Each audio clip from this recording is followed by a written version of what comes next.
This is Murphy, this is Maggie. They both like to ignore their guardians when they're outside and don't like to come. And I asked the guardians if they practiced teaching the dog to come to them, which we haven't. So in this video, we're going to go over the basics of how to teach what we call the recall exercise, or teaching your dog to come. Now, when I do this, I have a high-value meat treat. I like using Tricky Trainer. These are from Cloud Star. These are chicken liver. They have a very strong aroma, and when it comes to food, the most important thing for a dog is the smell. So these are chicken liver. They have a strong aroma. So what I do before when I do this exercise, I set up like a triangle, or I want to have at least 3 people. Now, letting a dog climb up on top of you also is an indicator that it doesn't have a proper amount of respect, so that would be something you would disagree. I appreciate you were filming and didn't say anything. So he's like, well, I'll have this guy jump up, I'll jump up on this guy. So what we want to do is start out with a triangle or a square or whatever shape. You want to have at least 3 people. If you only have 2, the dog starts pogoing back and forth. Stand up. No, you didn't have to. He got down. So we start to stand up. As soon as they give us what we want, we can abort the process. Now, when I call a dog, I'm going to keep my forearm parallel to the floor, a 90-degree bend here.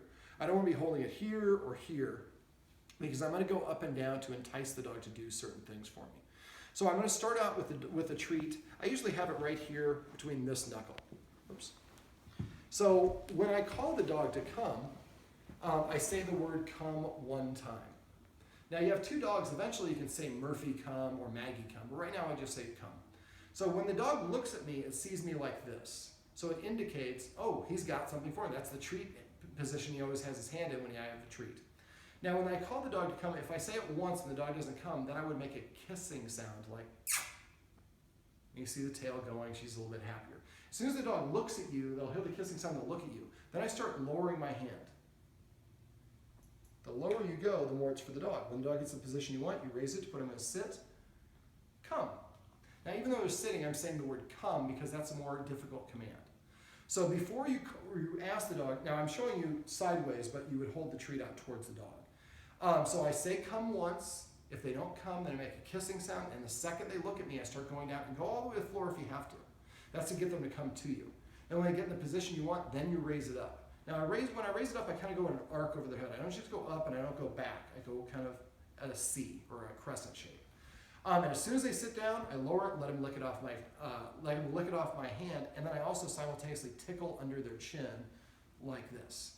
So eventually the tickle becomes as good as a treat, almost as good. Now, if the dog comes to me and I call it, give it the treat, and then he calls it, and the dog doesn't just stay going, sucker, I know you got more treats. I just fold my arms like this, and I look up to the side, and I just become completely uninteresting. I just become still. And eventually and then that person would then kiss, and when the dog looks at him, then he starts lowering his hand all the way to the floor, and then the dog goes to that person. So the dog has to recognize I have to go to who called me to get paid, not to who I want to pay me. Now what I do is I start out with a triangle like this, or a square, whatever shape it is, and we're all about 7-10 feet apart. And it's inside, so there are no distractions. We don't have golfers, we don't have construction, we just have it easy. Because we want to make it gradually more difficult as we progress. So when the dog consistently comes to whoever calls, and don't always go, I usually have 1 person in charge. If I'm in charge, I would say your turn, and you call it, then your turn or my turn. You don't want to have 2 people calling the dog at the same time. But don't go just 1, 2, 3, 4, 1, 2, 3. Vary it up so they never know where to go. Now, if you have 2 dogs, I would try to do this exercise with both dogs simultaneously. I'm guessing she's probably going to come first, and she gets the treats. After a while, Murphy should catch on and then start trying to contribute himself, because he's not getting a treat unless he's the first one there. I have to make them come and sit. Now, if Murphy just is like, because he's a lower self-esteem dog, he's just like, I'm not coming at all, then I would maybe put her in a kennel or downstairs or somewhere else and then practice with just Murphy to build up his confidence so he knows how to do the exercise. So what we want to do is give everybody about 7 to 10 treats. And we're going to go around in this, in the triangle. And the first couple times, we're going to keep it about 7 feet apart. Once the dog consistently is bounding over, he's not just coming, usually you see a bounce in their step when they recognize what's going on. They bound over and they sit down. I only raise my hand up if they don't sit on their own. If they sit on their own, then I just lower my hand. I keep it here and then go down. So once they come in, the dog starts coming and bounding, it's sitting in front of who everybody is full of beans, is happy, then we make it more difficult by starting to increase the distance in the triangle. So I might have you actually go sit at the kitchen table. And then I might actually sit up there. and maybe you go eventually behind the corner, behind your 3D wall there. And so eventually we might have the dog, one person upstairs, one person downstairs. So the dog has to go beyond the line of sight to see the person.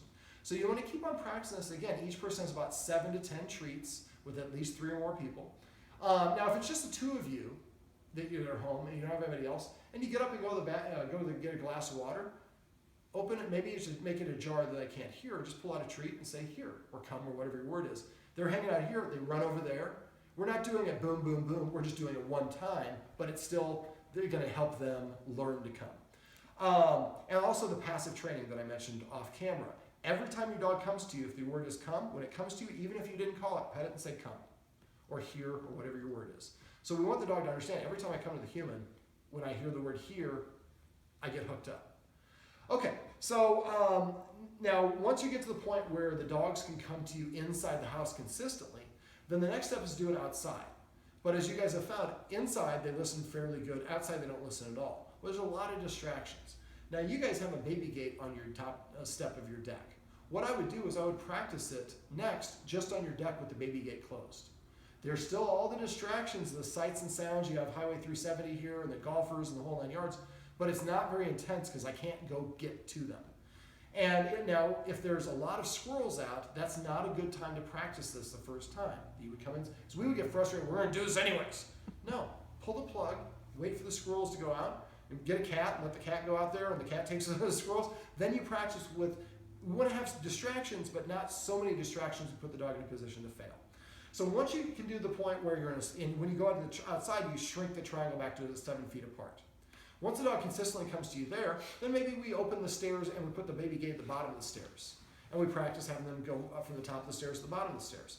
And we gradually are gonna make it more and more, the distance is gonna be increased and the distractions are gonna be increased until we can get the dog to come to us consistently. Now, the last little offshoot, we're gonna practice this here in a sec so you can see the motion. But when you go outside and your dogs are outside and there are no distractions, there's nothing going on, have some treats with you. And just every time, if the dog happens to come to you on its own, give it the treat and say the word come.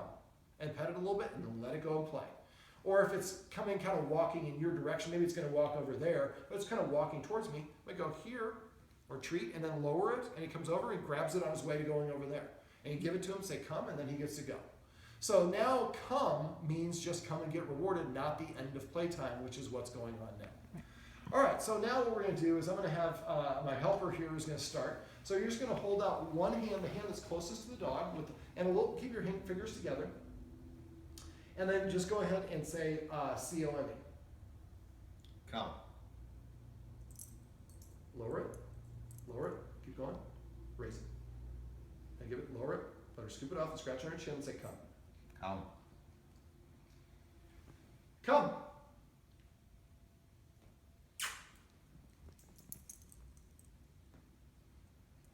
Come. Your turn. So do it again. And whoever comes and sits first gets, but you're already up. So make sure you bend to that 90-degree bend. There you go. Come. Raise it. Raise it. And then give it to him. Say come. Come. Come. Now, I didn't have to make the kiss, but I did lower it to make it more incentive. Come. Now, if he's already waiting there, go ahead and do it again, but she's only eligible. He's not eligible. Now we're not going to do it because this is what I meant about having 2 people. The dog just pogos. So I'm doing it this side, which is inappropriate. Are you filming me on this? Can you see me? It's because this is across my body. So what I would do is go, come. Murphy's like, I'm not coming to you. You just corrected me. Come. So now we're starting to associate a positive word with the action. Go ahead. Come.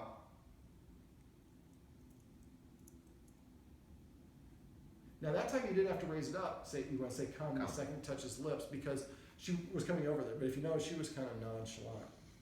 You want to keep on practicing this until you see like running like a deer, kind of a bounce in their step and a recognition and happiness. Okay. So again, this is one of those exercises where we're going to do it multiple times a day.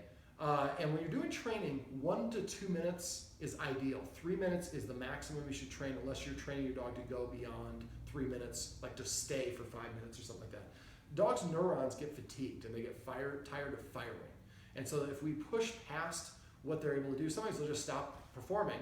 We're like, why are you not performing anymore? The neurons just can't send a signal anymore. And so it's not that they, we think that they're just suddenly being difficult. They're not, they just can't do it. Now, always, one last thing before you, and we'll ask the question off camera, but always end on a good one.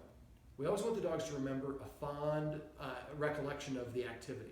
What I do is not only do I end on a good one, but when I get done, I get down on the floor, come here, Maggie, and I play with her a little bit. Oh, Maggie girl. Oh, Murphy dog. Oh, yes, we want them to have a good time. And we want them to think, oh, I remember when we played come, and at the end, we got to play a little bit of a game.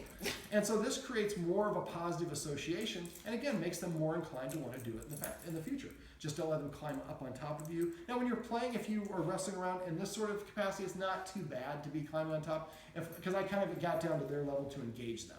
But if I'm sitting on a chair and then they jump up on me, that's when I would disagree.